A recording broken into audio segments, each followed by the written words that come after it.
Shalom, saudaraku. Dunia yang ajaib.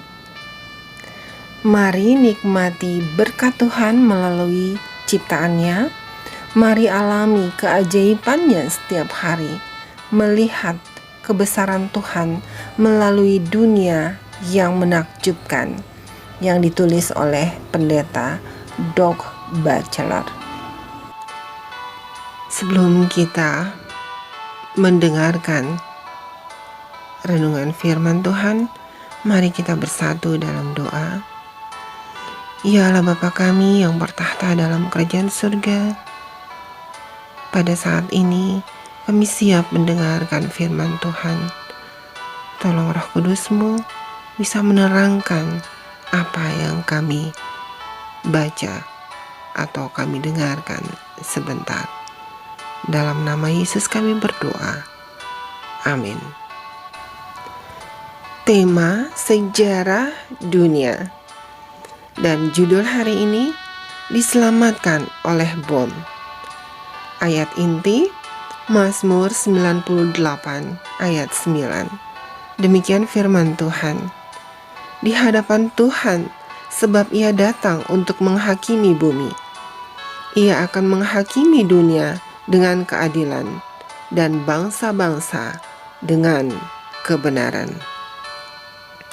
Penjelasannya, Fabian von Schlabrendorf lahir di Jerman pada tahun 1907.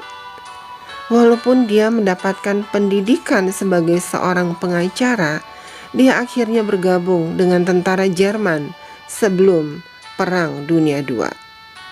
Saat dia menyadari bahwa Adolf Hitler itu gila dan telah menghancurkan Eropa, dia kemudian bergabung dengan mereka yang melakukan perlawanan.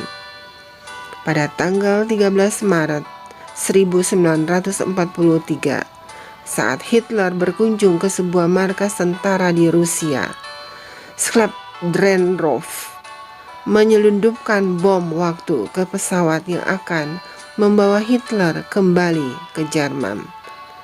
Bom tidak meledak, dan meskipun Schlabrendorf dapat mengambilnya kembali, bom tanpa terdeteksi, dia akhirnya ditangkap setelah percobaan pembunuhan yang kedua. Schlabrendorf dikirim ke penjara Gestapo di mana dia disiksa. Tetapi dia menolak untuk memberikan perincian tentang keterlibatannya sendiri atau orang lain dalam kelompok perlawanan itu. Di awal tahun 1945, Schlabrendorf dibawa ke hadapan pengadilan Nazi. Bukti yang memberatkannya sebenarnya lemah, tapi hakim Roland Freisler terkenal kejam karena menjatuhkan hukuman mati di hampir setiap kasus yang ditanganinya. Pada kenyataannya, dalam 3 tahun di pengadilan, Freisler bertanggung jawab atas hukuman mati terbanyak dibandingkan semua hakim lainnya bersamaan. Selama 11 tahun adanya pengadilan Nazi. Namun, sementara Schlabrendorf menunggu persidangannya dimulai, sebuah bom serangan udara Amerika menghantam gedung pengadilan. Hakim itu terbunuh sambil tetap memegang file Schlabrendorf. Sebulan kemudian, ketika sidang ulang, Schlabrendorf dijadwalkan kembali. Seorang hakim yang berbeda benar-benar membebaskannya. Tetapi dia masih dipindahkan dari satu kamp konsentrasi ke kamp konsentrasi lainnya, sampai akhirnya pasukan Amerika Serikat membebaskan kamp di mana dia ditahan pada bulan Mei tahun 1945. Dalam putaran takdir yang unik, Schlabrendorf kemudian menjadi hakim di negara di mana dia pernah diadili karena pengkhianatan. Saudaraku, Alkitab mengajarkan bahwa pembalikan peran yang serupa akan terjadi lagi. Yesus pernah dihukum mati dalam pengadilan yang tidak adil.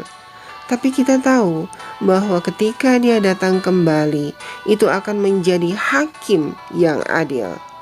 Seperti yang diceritakan Petrus Cornelius, Dialah atau Yesus yang ditentukan Allah menjadi hakim atas orang-orang hidup dan orang-orang mati. Kita bisa baca di dalam Kisah Para Rasul 10 ayat 42. Tapi Petrus tidak berhenti di situ, karena berita utama yang terbaik dari semuanya adalah bahwa hakim kita juga adalah penebus kita. Barang siapa percaya kepadanya, ia akan mendapatkan pengampunan dosa. Kisah Para Rasul 10 ayat 42 dan 43. Saudaraku, mengapa tidak mempercayakan masalah Anda kepadanya?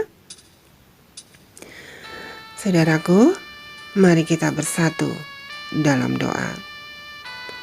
Oh Tuhan yang baik, kami baru saja mendengarkan bagaimana seorang Fabian von Sklavbrenrov yang akhirnya menjadi seorang hakim di negaranya yang pernah dikhianati.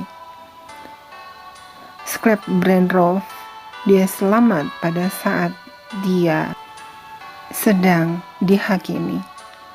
Bom atom dari Amerika telah menyelamatkan nyawanya.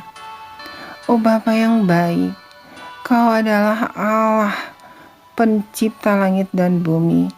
Kau adalah Allah yang sangat baik, yang pernah dihakimi, bukan karena salah dan dosa, tetapi karena kebencian.